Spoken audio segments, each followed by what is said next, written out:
అందరికీ మన ప్రభువును రక్షకుడైనటువంటి యేసుక్రీస్తు వారి పేరిట ప్రత్యేకమైనటువంటి వందనాలు. ప్రియులారా, ఒక పరుగు పందెం ఉందనుకోండి. పరుగు పందెంలో కొంత దూరం పరిగెత్తి అమ్మయ్య చాలా దూరం పరిగెత్తాను అని ఆగిపోయినటువంటి వారి యొక్క డెస్టినేషన్ లేదా గోల్ సాధించినట్ట అంటే కాదండి. మనం ఆ పరుగు పందెంలో గెలవాలంటే చివరి వరకు, ఆ రన్నింగ్ రేస్లో మనం గెలవాలంటే చివరి వరకు మనలో ఓపికను తెచ్చుకొని మరి మనం పరిగెత్తి ఆ చివరి డెస్టినేషన్ వరకు వెళ్తేనే అక్కడ మనం సాధించినట్టు అవుతుంది. అలాగే ఆత్మీయ జీవితం విషయంలో కూడా, లేదా పరసంబంధమైనటువంటి ఆత్మీయ జీవితంలో మనం ఎలా ఆలోచిస్తూ ఉంటామంటే, చాలామంది భావన ఎలా ఉంటుందంటే, బాప్తీసం తీసుకుంటే చాలు ఇంకా రక్షింపబడిపోయాం అనుకుంటారు. అంటే బాప్తీసం తీసుకుంటే చాలు ఇంకా రక్షణ వచ్చేసింది అనుకుంటారు. కానీ కాదండి. మనం చివరి వరకు వెళ్ళాలి అంటే దేవుడు ఎన్నో స్టెప్స్ మనకి చెప్పారండి. ఎంతో ప్రయాస, ఎంతో ప్రయాణం ఉంది. ఆ ప్రయాణాన్ని మనం ముందుకు కొనసాగించాలి. కొంత దూరం వెళ్ళి ఆగిపోయి ఇక్కడతో అయిపోయింది అని అనుకోవడం అనేది అది వాక్యానుసారమైనటువంటి విధానం కాదండి. అపోస్తుల కార్యాల్లో ఒక సందర్భాన్ని కనుక మనం ఈ యొక్క సందర్భంలో ఒకసారి మనం జ్ఞాపకం చేసుకుంటే 2వ అధ్యాయం మనం చూద్దాం. అపోస్తుల కార్యాలు 2వ అధ్యాయం మనం చూస్తే 40వ వచనం చూద్దామండి. అపోస్తుల కార్యాలు 2వ అధ్యాయంలో 40వ వచనం కనుక ఈ సందర్భంలో ఒకసారి మనం జ్ఞాపకం చేసుకున్నట్లయితే 40వ వచనం, ఇంకను అనేక విధములైన మాటలతో సాక్ష్యమిచ్చి అని చెప్తున్నటువంటి విషయం ఏంటంటే, మీరు మూర్ఖులకు ఈ తరము వారికి వేరై రక్షణ పొందుడని వారిని హెచ్చరించెను. చూసారా? అంటే మూర్ఖులైనటువంటి ఈ తరానికి మనం వేరుగా ఉండాలి. మూర్ఖులైనటువంటి తరానికి వేరుగా ఉంటేనే రక్షణ మనకు వస్తుంది. అలా కాకుండా మనం బాప్తిజం తీసుకొని అలలో కలిసిపోయి బ్రతికితే ఏమొస్తుందండి? చాలామంది లోకంతో కలిసిపోయి బ్రతకూడదు, లోకంతో కలిసిపోయి ఉండకూడదు అని చెప్తూ ఉంటారు. కానీ దానికి పర్ఫెక్ట్ ఉదాహరణ లేదంటే పర్ఫెక్ట్ ప్రాక్టికల్ ఎగ్జాంపుల్ చెప్పరు. కానీ ఈరోజు మీకు ఒక విషయం చెప్పే ప్రయత్నం నేను చేస్తాను. అంటే మనం మూర్ఖులైనటువంటి ఈ తరానికి వేరుగా ఉండాలి అంటే ఏంటి? దాని అర్థం ఏంటి ఇంతకీ అనగానే, అసలు ఎందుకు వీళ్ళని మూర్ఖులుగా దేవుడు పోలుస్తున్నారు, మూర్ఖులతో ఎందుకు సమానులుగా దేవుడు ఎంచుతున్నారు ఇంతకీ అనగానే మీకు కొన్ని విషయాలు చూపిస్తే మీకు అర్థమైపోతుంది. అదేంటంటే, పరలోకములో ఉన్నటువంటి దేవుడు తన నోటి మాట చేత ఈ ప్రకృతిని చేశారు. నోటి మాట చేత ఈ ప్రకృతిలో ఉన్న సమస్తాన్ని చేశారు.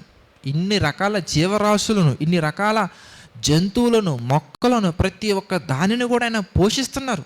మనం ఏమైనా పోషిస్తున్నామండి? మొక్కలను మనం ఏమైనా పోషిస్తున్నామా? సమయానికి సూర్యుడు వచ్చేలా చేస్తున్నారు ఆయన. సమయానికి భూమి తన సారాన్ని ఇచ్చేలా చేస్తున్నారు ఆయన. ఒక సిస్టమ్ పెట్టి దేవుడు ఎంతో చక్కగా నడిపిస్తూ ఈ ప్రపంచాన్ని ఆయన బ్రతికిస్తున్నారు, ప్రపంచాన్ని నడిపిస్తున్నారు. అలాంటి గొప్ప దేవుడు మనకున్నప్పుడు ఈ లోక సంబంధుల వలె, అంటే లోక సంబంధులు అంటే ఎవరింతకి? లోక సంబంధులు అనగానే సింపుల్గా చెప్పాలంటే దేవుడి మీద ఆధారపడకుండా వాళ్ళ మీద వాళ్ళు ఆధారపడి వాళ్ళ గురించి వాళ్ళు ఆలోచించేవాళ్ళు. అనగా లోకంలో ఏముంది? శరీరాశ, నేత్రాశ, జీవపుడంబం. అదే కదా మొదటి యోహాను పత్రికలో మనం చూస్తాం. లోకంలో ఉన్నదంతయు, 2వ అధ్యాయం మనం గమనించవచ్చు. లోకంలో ఉన్నదంతయు అనగా శరీరాశయు, నేత్రాశయు, జీవపుడంబం అంటారు ఆయన. అంటే లోకములో ఉన్నటువంటి వాటి కొరకు ఆలోచిస్తూ లోకాలను కలిగించిన దేవుడి మీద ఆధారపడకుండా బ్రతికే వాళ్ళు లోక సంబంధులండి. అదిగో వాళ్ళ గురించి దేవుడు చెప్తున్నటువంటి ఒక మాట మనం చూసాం అనుకోండి. మత్తయి సువార్త 6వ అధ్యాయం మనం చూస్తే, అంటే దేవుడి మీద ఆధారపడకుండా ఉండేవాళ్ళు. పేరుకు మాత్రం దేవుని నమ్ముకుంటారు, పేరుకు మాత్రం మందిరం ఆదివారం మందిరానికి వెళ్తారు, కానీ దేవుడి మీద మాత్రం ఆధారపడరండి వాళ్ళు. అందుకే మత్తయి సువార్తలో మనం చూసాం అనుకోండి.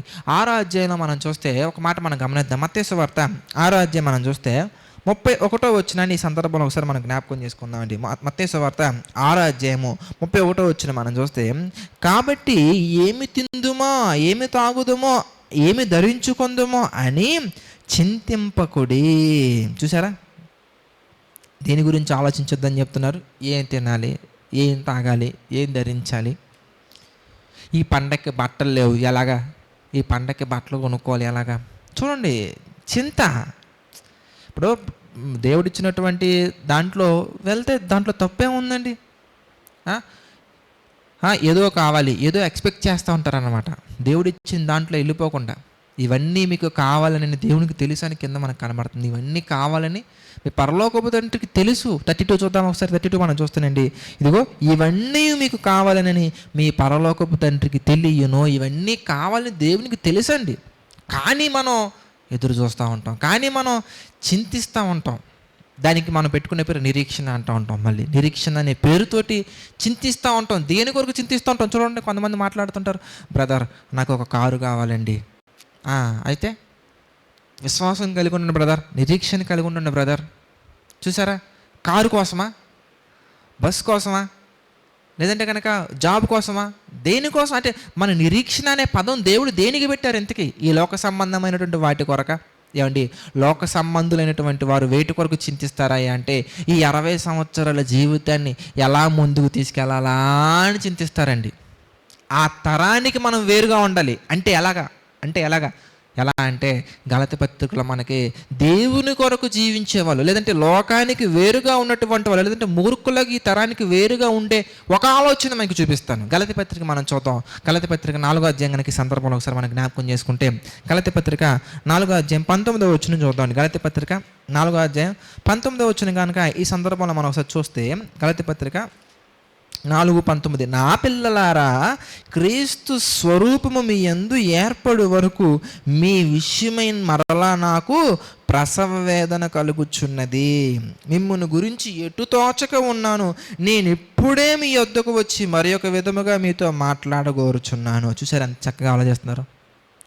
మూర్ఖులకు ఈ తరానికి వేరుగా ఉండే వాళ్ళ ఆలోచన ఎలా ఉందంటే క్రీస్తు స్వరూపం వారిలో ఏర్పడాలి, క్రీస్తు స్వరూపం వీరిలో ఏర్పడాలి, క్రీస్తు స్వరూపం ప్రజల్లో ఏర్పడాలి.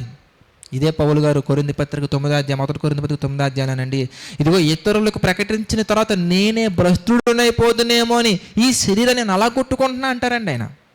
అంటే ప్రియులారా, ఇదిగో లోక సంబంధమైనటువంటి వాటి కొరకు చింతించడం కాదు, లోక సంబంధమైన వాటి కొరకు చింతించే వాళ్ళు లోక సంబంధులే. వాళ్ళు ఇంకా మారు మనసు పొందినట్టు కాదు, వాళ్ళు ఇంకా దేవునిలోకి వచ్చినట్టు కాదు. మొట్టమొదటిగా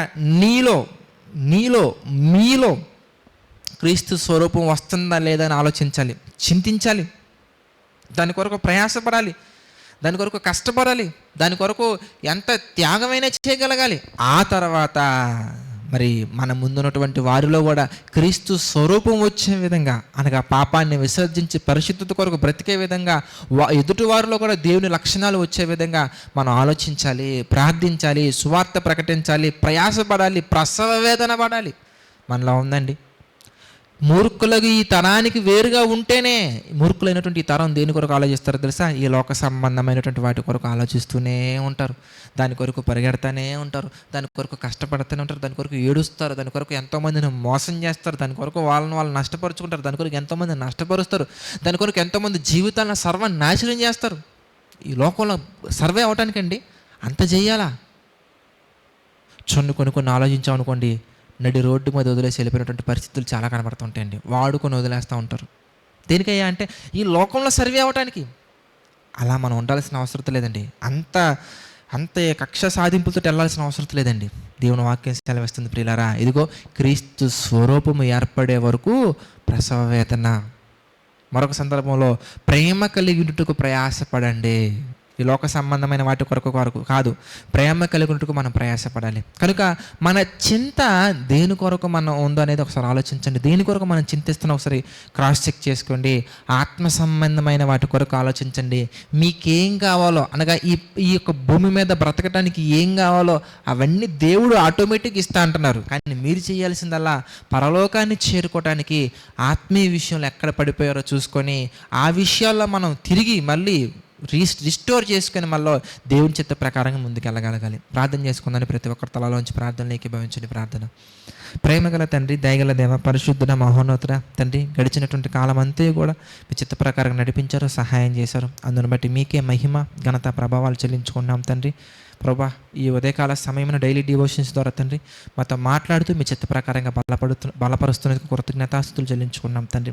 మీ నామ మహిమార్థమే బలపరచండి, ఇంకనో మా తండ్రి దీవించండి. ప్రభా ఈ డివోషన్స్ తండ్రి చూసి అనేక మందికి షేర్ చేస్తున్న ప్రతి కుమారుని ప్రతి కుమార్తెను తండ్రి మీ చిత్త ప్రకారంగా దీవించండి, మీ చిత్త ప్రకారంగా బలపరచండి తండ్రి. ఈ పరిచర్యలో ప్రభా పార్టిసిపేట్ చేస్తున్న ప్రతి తమ్ముడిని బట్టి ప్రతి చెల్లెమ్మని బట్టి తండ్రి అలాంటి మంచి కుటుంబాన్ని నాకు ఇచ్చినటువంటి విధానం బట్టి మీకే కృతజ్ఞతాస్తుతులు చెల్లించుకున్నాము దేవా తండ్రి.